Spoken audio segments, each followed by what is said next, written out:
report.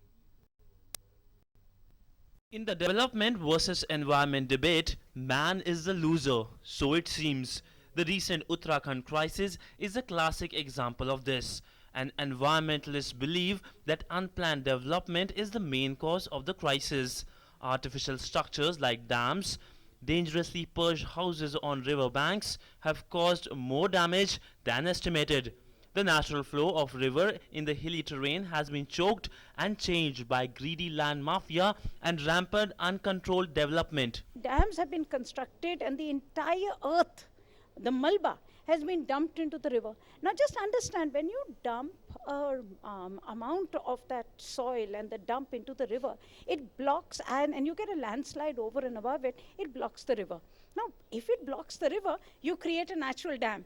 Then when the river breaks it, it comes with force. Around 70 hydel projects are proposed on the two main tributaries of the Ganga, Alaknanda and Mandakini, that meet at Rudraprayag. Two 20-kilometer tunnels are being built to divert these rivers for hydel projects.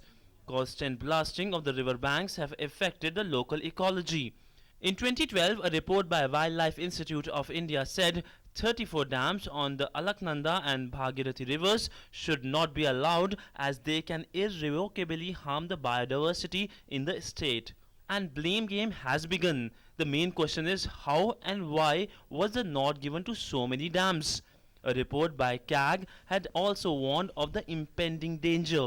It said norms were being flouted and environmental concerns were set aside to set up several hydroelectric projects along the riverbeds. The report also cautioned against extensive deforestation to facilitate the projects, saying it would be damaging for the hills.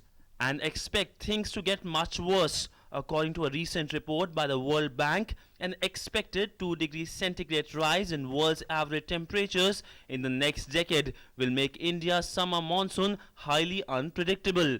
The report says climate change could have a huge impact on India. The possible major impacts are an extreme wet monsoon that currently has a chance of occurring only once in 100 years is projected to occur every 10 years by end of the century. Kolkata and Mumbai are potential impact hotspots threatened by extreme river floods, more intense tropical cyclones and rising sea levels. And it takes no genius to understand the consequences of such events.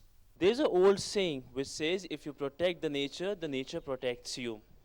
But unplanned and rampant development in Uttarakhand hills is playing with nature's law.